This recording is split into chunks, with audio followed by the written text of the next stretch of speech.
Cumberland Presbyterian ministers and a woman from Massachusetts who I have no clue as to what she's doing here. But since she was buried near these two ministers, I'm assuming she had something to do with the church. Her stone was buried, and you can't come down here. It should be white. Almost all of these stones should be white. But that stone was buried for so long that the etching looks like it's brand new.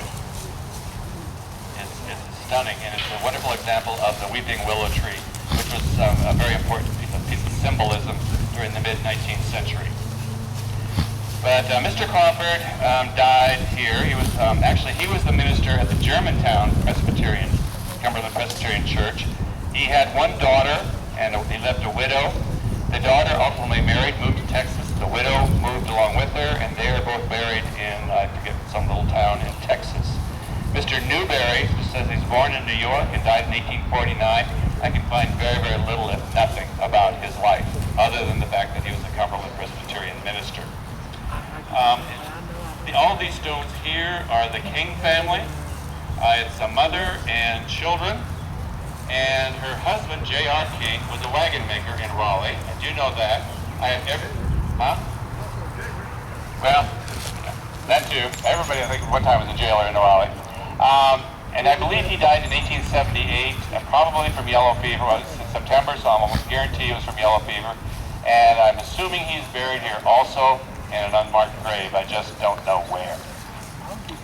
But Is there an unmarked grave, where they shove? I know at Raleigh we have one where they just shove a bunch of people in it.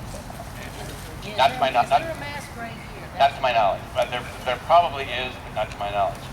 What I did read once, I don't know how much truth it is, there's always questions about what happened here with yellow fever. There is one marker over here where I know she did die of yellow fever, but I read once that, and I think there's probably some truth to it. During the 1878 yellow fever epidemic, there were 3 camps set up in the outskirts of Memphis. One down in the Whitehaven area, one just outside of Raleigh, and one somewhere out in the Germantown area. So I know there was a huge camp out here. And I read that they said they were literally pouring the dead into the Raleigh Cemetery,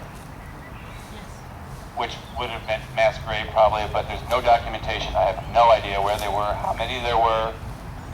And Must be about 30 of them. Huh? You found out through the church, they have an archive thing. What church? Egypt Baptist. Yeah. Oh, okay. Must be a mass grave there. Well, not only that, it tells you what they did with the yellow people. There's a Is there another one? Okay, I'll check this go out. look it up, Egypt Baptist Church. I didn't know that And one. it'll help you with other sort of Yes. Yeah, that's about it. That's the middle.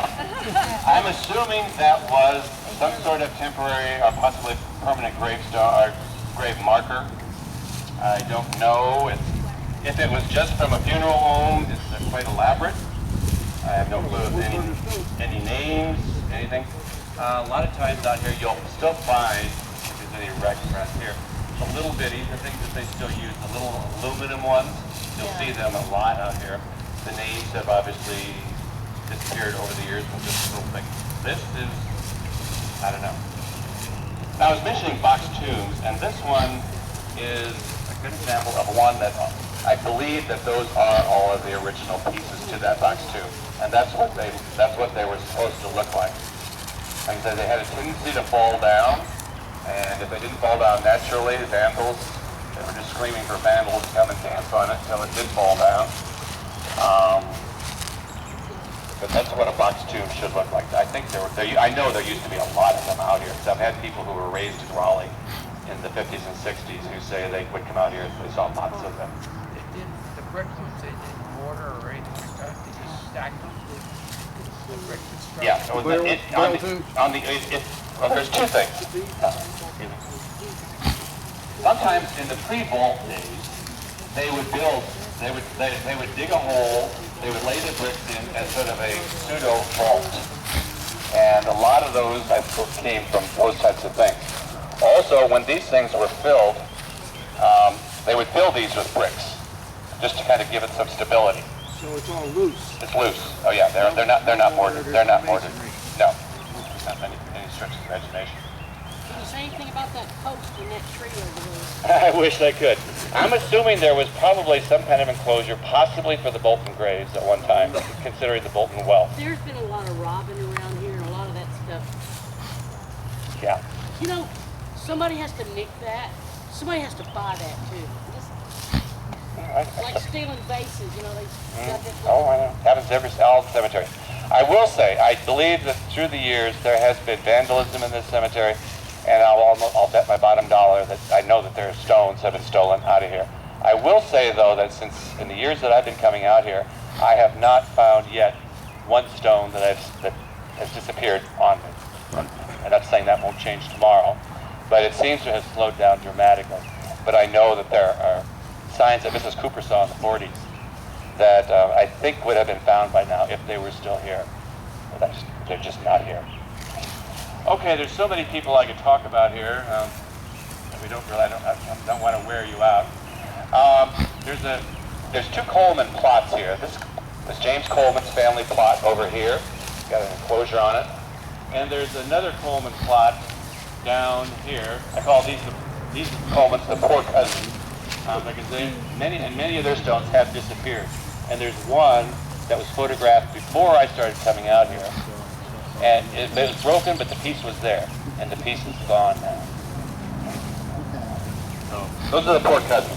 But James Coleman over here was kind of a mover shaker in Shelby County, and certainly in Raleigh. He had 2 homes in Raleigh. We've got a road named after him. We've got a school named after him.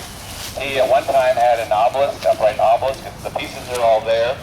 There was a tree that tilted the base and ultimately caused that obelisk to fall. And unfortunately it fell on the enclosures. Terry finally got it off of the enclosures. But if you want to walk in there, look at some of the graves in there. There is an enclosure in there that is made of exquisite Italian Carrara marble. And it's not James and his wife. It's one of their children.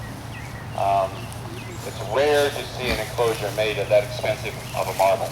And that marble will last forever, probably, unlike other marbles.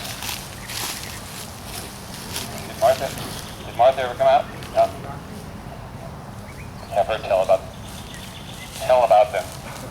But if you look, there's a table I set up where we came in. You'll see pictures of the James Coleman's parents brought their family here. Daniel Coleman and his wife Amelia.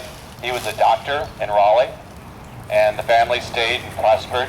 There's pictures over there of the original Coleman home, which stood over there off of Raleigh-Millington Road. In the general area where the school is now, there was a second Coleman home that stood more over here towards Stage and Austin P.